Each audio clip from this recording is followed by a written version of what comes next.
Can you kindly stop recording? Stop.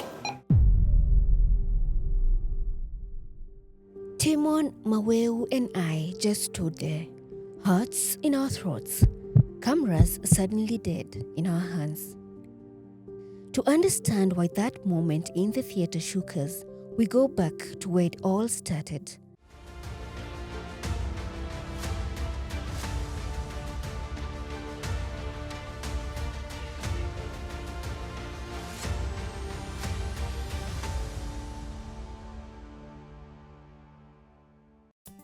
Months before the surgery day, we packed our cameras into a car and drove hours out of Nairobi into the lush green hills of Othaya, Nyeri County.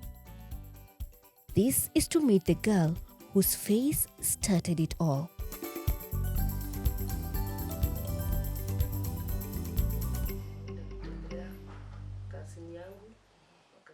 When Paris Moura got Lucy 28 years ago, she never thought that her baby girl had a rare genetic medical condition that would lead to 5 surgeries.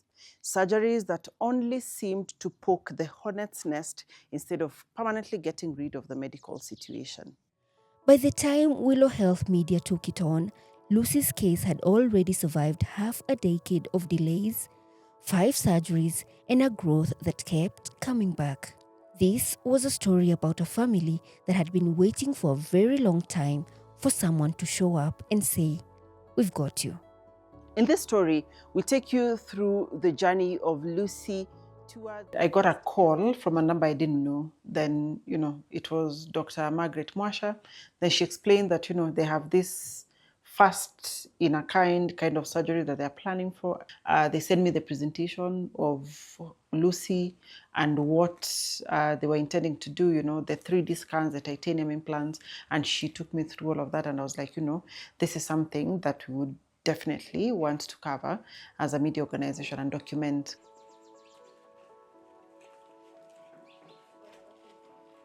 When we met Lucy for the first time, I had seen her photos and then we met her. You meet Lucy and you meet confidence. We spent the better part of the first day in Othaya sitting with them, just listening. Lucy kept making everyone laugh. There was something in her that refused to shrink. You can't really separate yourself from the family and from, the patient, in this case, Lucy, and that journey. And so looking at my other commitments, I travel a lot. I thought it would only be fair that somebody else who would be intimately engaged and involved does the story, carries the face of Willow in that story. But of course, everyone else is behind the scenes. The camera crew behind, the editors, even the support team, the finance and admin team, everyone is involved in this story, just that the face of whoever will voice and script is just that one person, but there's a whole team behind that person. And I said yes. I had never been inside an operating theatre. I had never reported a story where someone's life was literally on the line in front of my camera.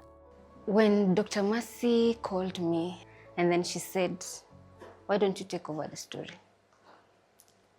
I was dumbfounded. I was shocked. I did not expect such a big project would just be handed to me just like that. Surgery day arrived on a cold, rainy Good Friday morning. We got into the theatre early, nerves wound tight, trying to look like we belonged. Those are not my shoes, by the way. I was given the shoes. That is what I could find at the theatre, so they were not my shoes. For the record, they were not my shoes. The doctors were calm in the way that only people who have prepared for something for months can be calm. We were not calm. And then I saw Lucy at the corridor just waiting to be wheeled in. And I walked up right to her. I was worried, I was scared, and I was just nervous. I didn't know what to expect throughout the surgery. But when I saw her, I thought, let me just have a small conversation with her and see where her mind is at before the surgery. Surprisingly, she was very confident. She was more confident than I was. She said, "I'm not worried, I'm not scared. I just want this thing out of me." No drama, No performance, just a young woman who had carried something unbearable for so long that fear had stopped being the point. Our precious Heavenly Father, in the mighty name of Jesus Christ, we bow down before you this morning because your word in John chapter 15 verse 5 says, apart from you, we can do nothing. So we are committing this entire team in your hands that you may use us, Lord, to help and treat Gathoni. And we leave ourselves now in your hands. In Jesus' name. Amen. Amen.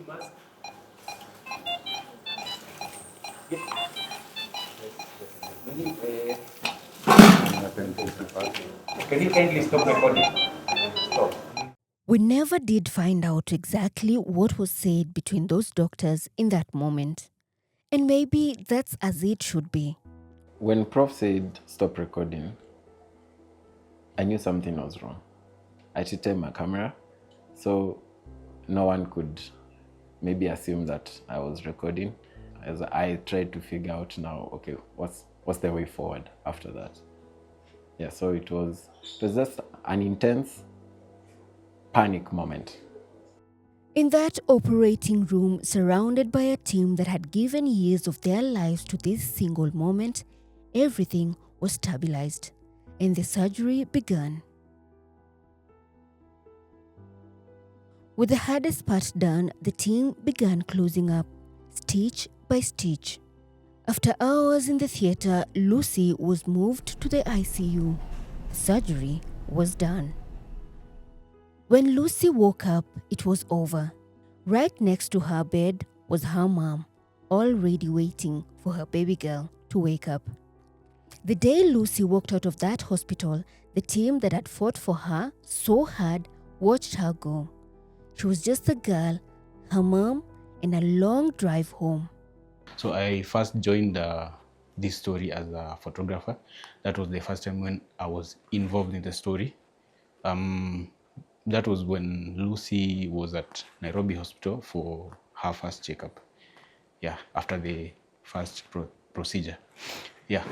So the second time I was involved in the story was when I was doing visuals for the story as a graphics designer for the story itself. Months after that surgery, we made the drive back to Othaya, back to where this whole story began.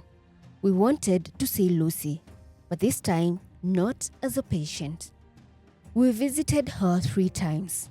The swelling had gone down, the smile came easier, and the girl who had walked into the Nairobi hospital carrying years of pain was slowly, visibly becoming someone new. I've been to Lucy's home 3 times. And every time we went there, we felt like we were family. During all this journey, by the way, we were like family to them. We were part of the journey since day one. And we always looked forward to going to visit them.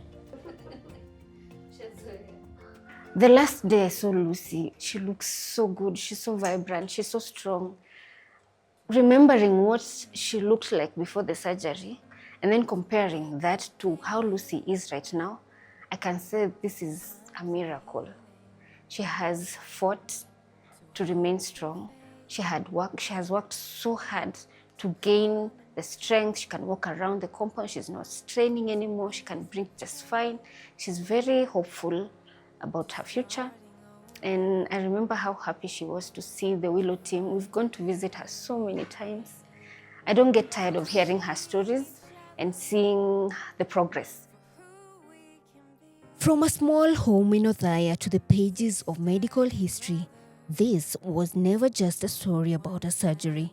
It was about a mother's prayers that outlasted more than a decade of heartbreak, a team of brilliant minds that bet everything on one girl, and a young woman who wore her burden silently until the day she didn't have to anymore.